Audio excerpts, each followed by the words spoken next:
Hello friends, अब हम पूरा लूसेंट एक महीने में ख़त्म करेंगे। यह लेक्चर फर्स्ट है।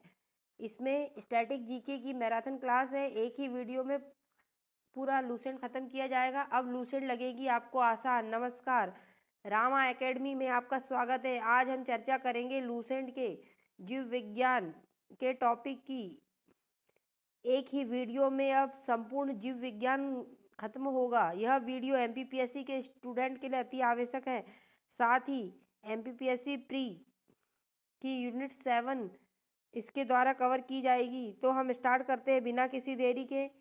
जीव विज्ञान बायोलॉजी, जिसे बायोलॉजी कहते हैं, यह विज्ञान की वह शाखा है जिसके अंतर्गत जीवधारियों का अध्ययन किया जाता है। बायोलॉजी बायो का अर्थ है जीवन, जिसे लाइफ, और लोगोस का अर्थ है अध्ययन या स्टडी, अर्थात जीवन का अध्ययन ही बायोलॉजी कहलाता है। जीव विज्ञान शब्द का प्रयोग सर्वप्रथम लैमार्क, जो फ्रांस के थे, एवं ट्रेवीरेनस, जर्मनी नामक वैज्ञानिकों ने 1801 में किया था। तो अब हम पढ़ेंगे जीव विज्ञान की कुछ प्रमुख शाखाएं, जैसे एपीकल्चर, मधुमक्खी पालन का अध्ययन करना, सेरिकल्चर, रेशम कीट पालन का अध्ययन, पीसीकल्चर, मत्स्य पालन का अध्ययन, माइकोलॉजी, कौकों का अध्ययन, फाइकोलॉजी, शैवालों का अध्ययन, एंथोलॉजी, पुष्पों का अध्ययन, पोमोलॉजी, फलों का अध्ययन, ऑर्निथोलॉजी, पक्षियों का अध्ययन, इक्थियोलॉजी, मछलियों का अध्ययन। देखो फ्रेंड्स, इक्थियोलॉजी और पीसीकल्चर में क्या होता है, मछली पालन का अध्ययन किया जाता है, और एक्थियोलॉजी में मछलियों का अध्ययन किया जाता है। तो ये इसमें ये अंतर है, नहीं तो आप सोचोगे कि दो बार एक ही चीज़ दी है। उसके बाद हम पढ़ेंगे एंटोमोलॉजी, कीटों का अध्ययन, डेंड्रोलॉजी, वृक्षों एवं झाड़ियों का अध्ययन, ओफियोलॉजी, सर्पों का अध्ययन, सोरोलॉजी, छिपकलियों का अध्ययन, सिल्वीकल्चर, काष्ठी पेड़ों का संवर्धन, हॉर्टिकल्चर, उद्यान विज्ञान, फ्लोरिकल्चर, फूलों की खेती। फ्लोरिकल्चर मतलब फूलों की खेती, और हॉर्टिकल्चर उद्यान विज्ञान। जीव विज्ञान एक क्रमबद्ध ज्ञान के रूप में विकसित प्रसिद्ध दार्शनिक अरस्तु ने 384 से 322 बीसी के काल में हुआ। उन्होंने ही सर्वप्रथम पौधे एवं जंतुओं के बीच विभिन्न पक्षों के विषय में अपने विचार प्रकट किए। इसलिए अरस्तु को जीव विज्ञान का जनक कहते हैं, फादर ऑफ बायोलॉजी, तथा इन्हें जंतु विज्ञान का जनक या फादर ऑफ जूलॉजी भी कहते हैं। अरस्तु को क्या कहते हैं, जीव विज्ञान का जनक और जंतु विज्ञान का जनक। तो ये आप अंडरलाइन कर लीजिए, याद कर लीजिए। पूछा जा सकता है कि जीव विज्ञान का जनक कौन है और जंतु विज्ञान का जनक कौन है, तो दोनों ही अरस्तु है, अरस्तु को कहा जाता है। अब हम जीव विज्ञान के विभिन्न नियमों एवं सिद्धांतों के प्रवर्तक पढ़ेंगे। तो अनुवांशिकता के सिद्धांत का प्रवर्तक है मेंडल। जीव सिद्धांत के प्रवर्तक है D.H. मॉर्गन। उत्परिवर्तन सिद्धांत के हंग्रो डी ब्रिज। कोशिका सिद्धांत का ग्लाइडेन एवं स्वान। जीव द्रव्य सिद्धांत हर्टविंग। उपार्जित लक्षणों की वंशानुगति का नियम लैमार्क। प्राकृतिक वर्ण सिद्धांत नेचुरल सिलेक्शन डार्विन। द्विनाम पद्धति कोरेलस लीनियस। डीएनए द्विकुंडल मॉडल वाटसन एंड क्रिक। अब हम पढ़ेंगे जीवधारियों का वर्गीकरण। अरस्तु द्वारा समस्त जीवों को दो समूह में विभाजित किया गया, जंतु समूह और वनस्पति समूह। लिनियस ने भी अपनी पुस्तक सिस्टीमा नेचर में संपूर्ण जीवधारियों को दो जगतों, जिसे पादप जगत प्लांट किंगडम व जंतु जगत एनिमल किंगडम में विभाजित किया है। लिनियस के वर्गीकरण की जो प्रणाली शुरू की, उसी से आधुनिक वर्गीकरण प्रणाली की नींव पड़ी। लिनियस ने जो वर्गीकरण की प्रणाली शुरू की, उसी से आधुनिक वर्गीकरण प्रणाली की नींव पड़ी। इसलिए इन्हें आधुनिक वर्गीकरण का पिता या फादर ऑफ मॉडर्न टॉक्सोनोमी कहते हैं। आधुनिक वर्गीकरण का पिता किसे कहते हैं? लिनियस। कोई अंडरलाइन कर लीजिए, 3 स्टार लगा लीजिए, पूछा जा सकता है। अब जीवधारियों का 5 जगत वर्गीकरण, 5 किंगडम क्लासिफिकेशन ऑफ ऑर्गेनिज्म। परंपरागत द्विजगत वर्गीकरण का स्थान अंततः विटकर द्वारा सन 1969 ईस्वी में प्रस्तावित 5 जगत प्रणाली ने ले लिया। इसके अनुसार समस्त जीवों को निम्नलिखित 5 जगत किंगडम्स में वर्गीकृत किया गया है। पहला देखो मोनेरा, ये रट लेना, 5 जगत पूछ सकता है। तो कौन से हैं? विटकर द्वारा 1969 में 5 जगत प्रणाली में विभाजित किया गया है। तो पहला है मोनेरा, दूसरा है प्रोटिस्टा, तीसरा है पादप, चौथा है कवक और पांचवा है जंतु। तो मोनेरा इस जगत के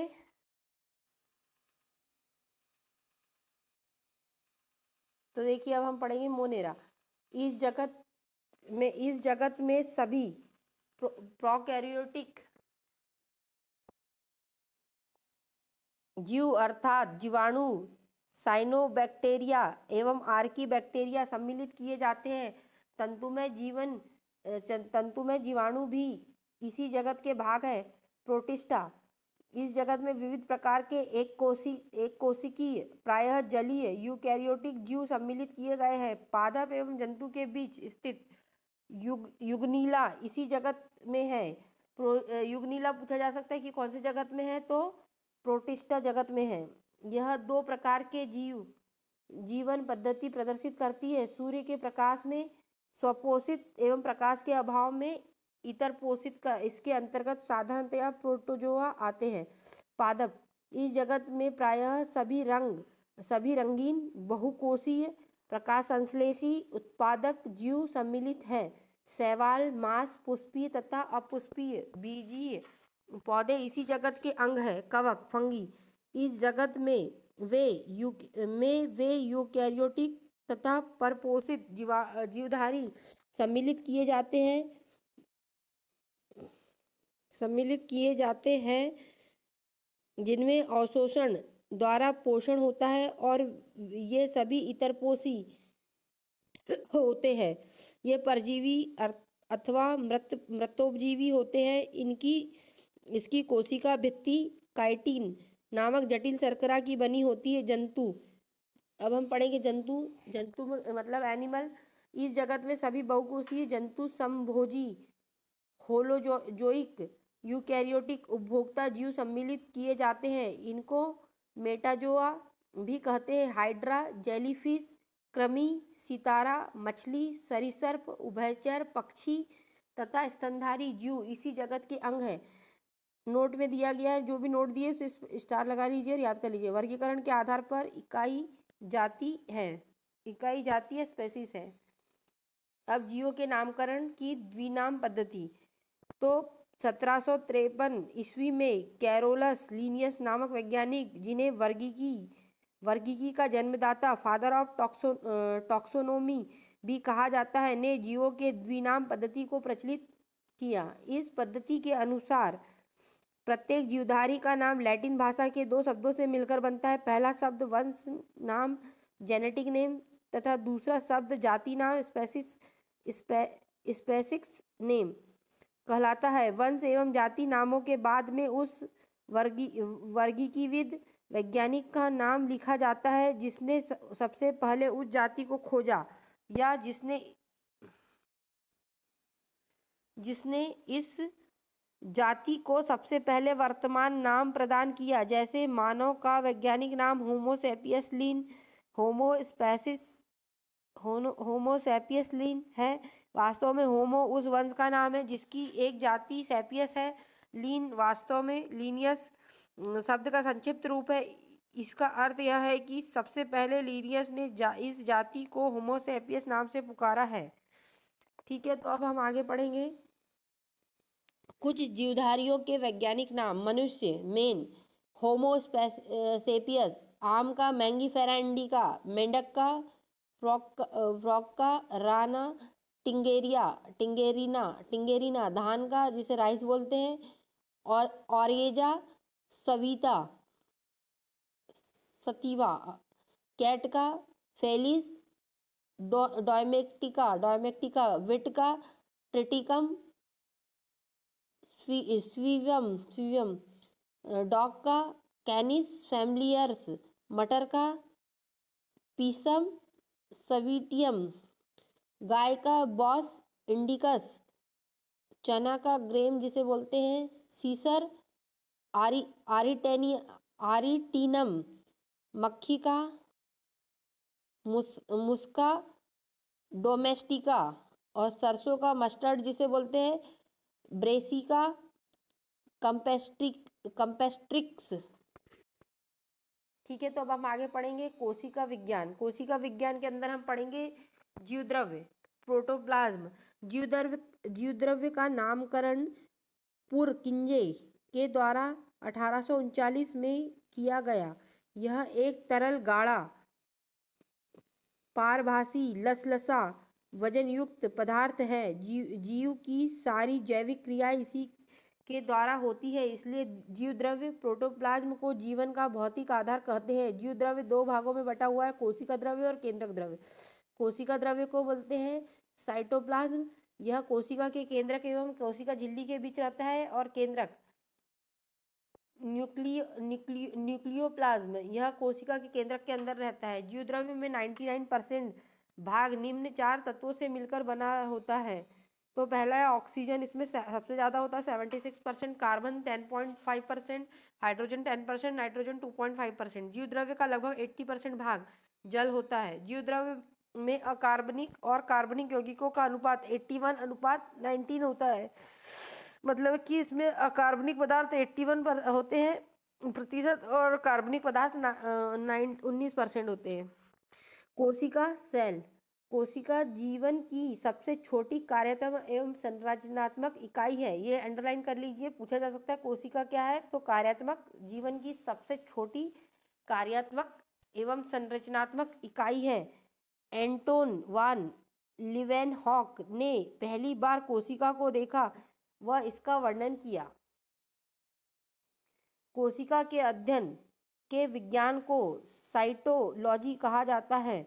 कोशिका शब्द का प्रयोग सर्वप्रथम अंग्रेज वैज्ञानिक रॉबर्ट हुक ने 1665 में किया था। अब हम कोशिका के औसत संगठन पढ़ लेते हैं। तो अवयव और कुल कोशिकीय भार का प्रतिशत, जैसे जल 70 से 90% होता है, प्रोटीन 10 से 15% होता है, कार्बोहाइड्रेट 3%, लिपिड 2%, न्यूक्लिक अम्ल 5 से 7% और आयन 1% होता है। अब हम आगे पढ़ते हैं। सबसे छोटी कोशिका जीवाणु माइक्रोप्लाज्म गैलीसेप्टिकमा की है। सबसे लंबी कोशिका तंत्रिका तंत्र की है। सबसे बड़ी कोशिका शुतुरमुर्ग के अंडे की कोशिका है। कोशिका विज्ञान, कोशिका सिद्धांत का प्रतिपादन 1838 से 1839 ईस्वी में मैथियस स्लाइडेन और थियोडस स्वान ने किया। यद्यपि इनका सिद्धांत यह बताने में असफल रहा कि नई कोशिकाओं का निर्माण कैसे हुआ। पहली बार रडोल्फ